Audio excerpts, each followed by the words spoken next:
Hi అండి. నా ప్రాణం నువ్వేలే పార్ట్ 35.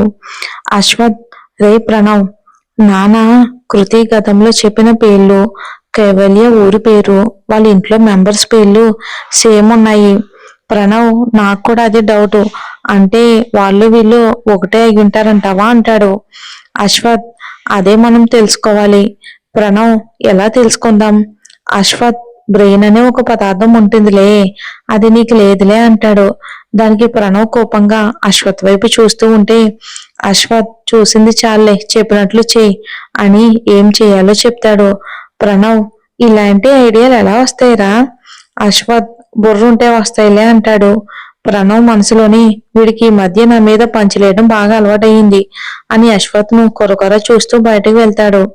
అశ్వథ్ నవ్వుకుంటూ తన పనిలో మునిగిపోతాడు. కాసేపటికి ప్రణవ్ వచ్చి, రేయ్, అంతా నువ్వు చెప్పినట్టే చేశా, కానీ వాళ్ళు ఇవాళ మన ఆఫీస్కి వస్తారంటావా? అశ్వథ్, ఖచ్చితంగా వస్తారు. నీకంత డౌట్గా ఉంటే సాత్విక్కి కాల్ చేసి ఎక్కడున్నారో కనుక్కో, కన్ఫర్మ్ గా వస్తూ ఉంటారు. ప్రణవ్ కాల్ చేసి మాట్లాడి, అశ్వథ్ దగ్గరలోనే ఉన్నారంట, అంత కరెక్ట్ గా వాళ్ళు వస్తున్నారని ఎలా చెప్పావరా అంటాడు. ఆ సాత్విక్ సడన్ గా ఆ కైవల్యను మన ప్రాజెక్ట్ కి పార్ట్నర్ గా ఎందుకు చేసుకున్నాడు? ప్రణవ్ అయోమయంగా ఎందుకు అంటాడు. ఎందుకంటే ఆ కైవల్య నన్ను ఇష్టపడుతుంది. తను నాకు దగ్గర అయితే వాడికి ఏదో లాభం ఉంది. అందుకే వాడు ఆ అమ్మాయిని నాకు దగ్గర చెయ్యాలి అనుకుంటున్నాడు. ప్రణవ్, అంటే తన లాభం కోసం బ్రోకర్లా మారాడన్నమాట. చూస్తుంటే ఆ సాత్విక్ చాలా డేంజర్ మనిషిలా ఉన్నాడు. అశ్వథ్, తనకు కావలసిన దానికోసం ఏమైనా చేస్తాడనుకుంటా.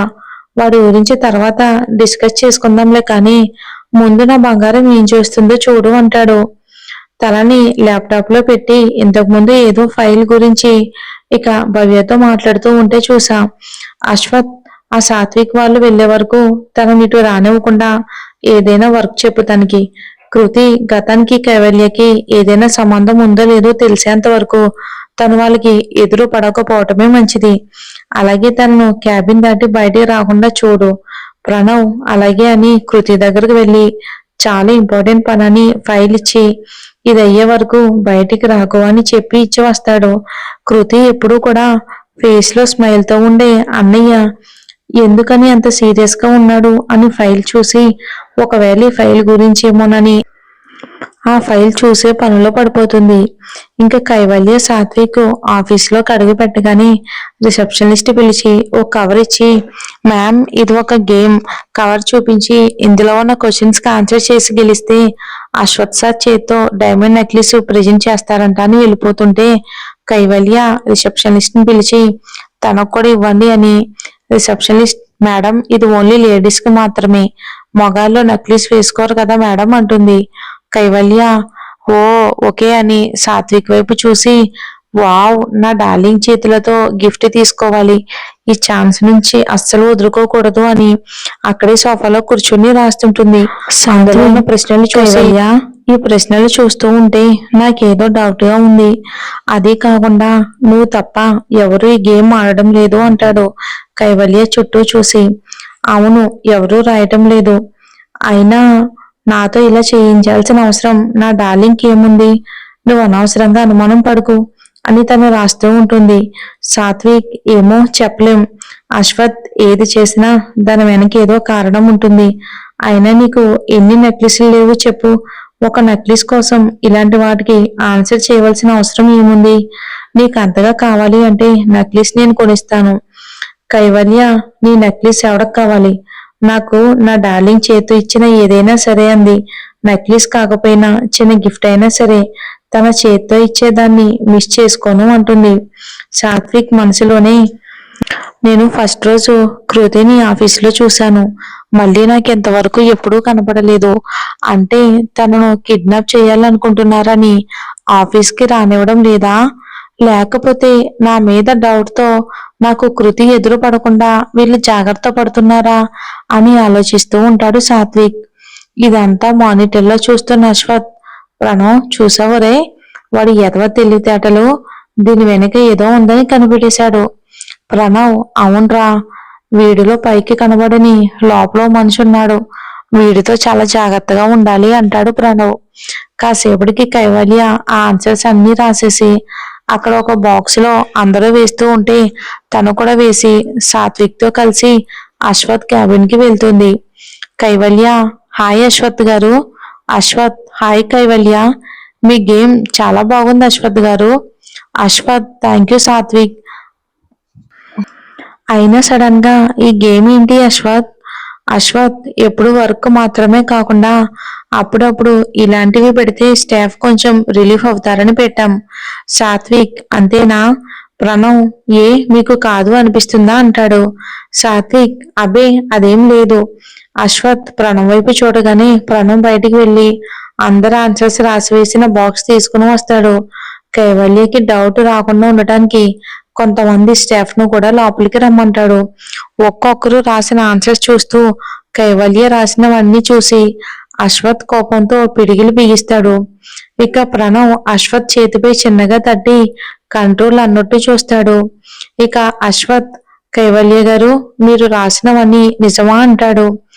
ఎప్పుడు తను 10 మాటలు మాట్లాడితే ఒక్కడు కూడా మాట్లాడని అశ్వత్ కైవల్యతో అంత కూల్ గా మాట్లాడుతూ ఉంటే పాప గాల్లో తేలిపోతుంది.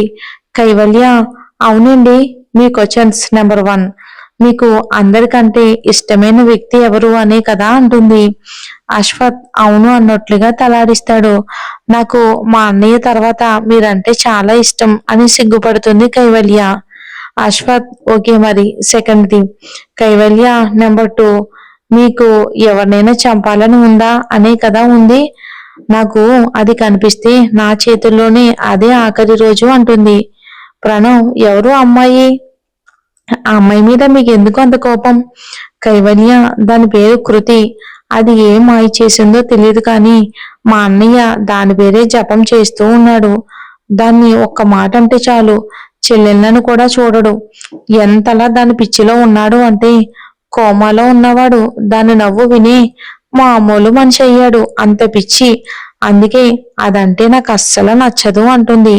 సాత్విక్ కైవల్యకు అడ్డుపడుతూ, కైవల్య ఇప్పుడు అవన్నీ ఎందుకు? అశ్వత్, పర్వాలేదులే సాత్విక్, తన ఫీలింగ్స్ చెప్తే తప్పేముంది అంటాడు. కైవల్య, థ్యాంక్ యూ అశ్వత్ గారు. ఇక క్వశ్చన్ నెంబర్ 3, మా ఇంటి అడ్రస్, ఊరు పేరు అవి కూడా రాసేసా అంటుంది. అశ్వత్, ఓకే మిస్ కైవల్య అని స్టాఫ్ అందరినీ చూసి అందరికంటే కైవల్య గారు బాగా రాశారు కాబట్టి ఆవిడే గెలిచారు అంటారు. అందరూ క్లాప్స్ కొడతారు. కైవల్య మనసులోనే ఎలాగైనా సరే నా డార్లింగ్ చేతులతో ఆ నక్లెస్ ని నా మెడలో వేయించుకోవాలి అనుకుంటుంది. ఇక ప్రణవ్ గెలిచిన వాళ్ళకు అశ్వత్ ఇంకొకరు కలిసి గిఫ్ట్ ప్రెజెంటేషన్ చేస్తాడు అంటాడు. కైవల్య, సాత్విక్ కూడా ఒకరు మొక్కలు ఒకరు చూసుకుని ఇంకొకరా ఎవరు అంటారు. ప్రణవ్ అశ్వత్ తనే వెళ్ళి తీసుకుని వస్తాడు అంటాడు. అశ్వత్ బయటికి వచ్చి కృతి దగ్గరకు వెళ్ళి బంగారు అంటాడు. పక్కనే ప్రపంచంతో పని లేకుండా వర్క్ లో మునిగిపోయిన కృతి అశ్వత్ పిలుపుకి తలెత్తి చూసి ఏంటి అశ్వత్ గారు అంటుంది చిన్నగా నవ్వి. అశ్వత్ కృతి నవ్వు చూడగానే అప్పటి వరకు ఉన్న కోపం అంతా పోయి ఫేస్ లో స్మైల్ వస్తుంది. కృతికి దగ్గరగా వెళ్లి ఫేస్ పై పడుతున్న ముంగురులు చెవి వెనక్కి పెడుతూ, బంగారు నువ్వు ఇలా నవ్వుతూ ఉంటే చాలు అన్ని టెన్షన్స్ మర్చిపోయి నిన్ను చూస్తూ బతికేయొచ్చు తెలుసా అంటాడు బొగ్గలు లాగుతూ. కృతి అలా చేస్తే మనకు ప్రాజెక్ట్ ఇచ్చిన వాళ్ళు మనపై దండయాత్ర చేస్తారు అంటుంది. అశ్వత్ పైకి కనపడవు గాని నువ్వు కూడా సెటైర్ చేస్తున్నావు అని బొగ్గ మీద ముద్దు పెట్టి ఇక ఇలాగే ఉండిపోతే చాలా బాగుంటుంది కదా అంటాడు ఇక ఒక పాట వేసుకుని. కృతి అశ్వత్ నుండి దూరంగా జరిగి ముందు వచ్చిన పని చెప్పండి అంటుంది. ప్రణవ్, వీడేంటి ఇంకా రాలేదు, వీడికి మా చెల్లిని చూస్తే చాలు ఏమీ గుర్తుండదు అనుకుంటాడు. అశ్వత్ కి అప్పుడు గుర్తొస్తుంది తను ఎందుకు వచ్చాడో. బంగారు, నేను చెప్పేది జాగ్రత్తగా విను. ఇప్పుడు మనం నా క్యాబిన్ కి వెళ్తున్నాం. అక్కడ నువ్వు ఎవరిని చూసినా భయపడొద్దు సరేనా అంటాడు. కృతి, అంటే ఏంటి? మీ క్యాబిన్ లో ఎవరున్నారు అంటుంది కంగారుగా. అశ్వత్, ఈ కంగారు టెన్షనే వద్దంటుంది. నీకు నా మీద నమ్మకం ఉంది కదా.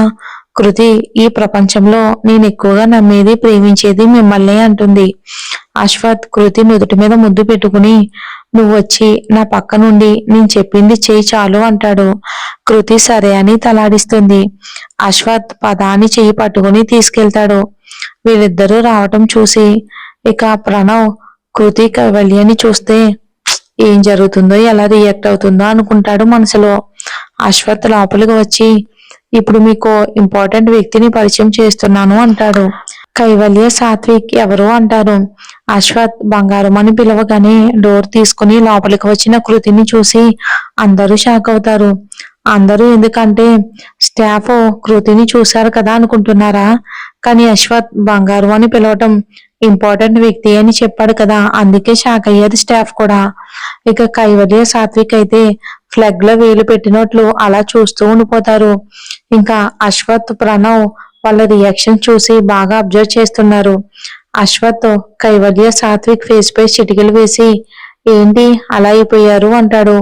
దానికి కైవల్య తడబడుతూ అబ్బే ఏం లేదు అని తల ఉంచుకుని నిలబడి ఉన్న కృతిని చూసి తనెవరు అంటుంది. సాత్విక్ కూడా అశ్వత్ ఏం చెప్తాడా అని ఆసక్తిగా వింటూ ఉంటాడు. అశ్వత్ కృతి భుజం చుట్టూ చేతులేసి షీఈ్ మై బెటర్ ఆఫ్, నా కాబోయే భార్య అంటాడు. కైవల్య సాత్విక్ వైపు చూసి ఏంటిది అన్నట్లు చూసి తల ఉంచుకుని నిలబడి ఉన్న కృతిని చూసి మనసులోనే అక్కడ నా ఇంట్లోనే నాకు విలువ లేకుండా చేశావు, ఇప్పుడు నేను ప్రేమించిన వాణ్ణి ఎగరేసుకుపోదాం అనుకున్నావా, చెప్తానని సంగతి అనుకుని అశ్వత్ గారు తను సిగ్గుపడుతుంది.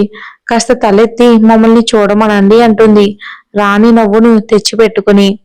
అశ్వత్ కృతికి మాత్రమే వినపడేలా బంగారు తలెత్తి చూడు, భయపడకు, నీకు నేనున్నా అని అంటాడు.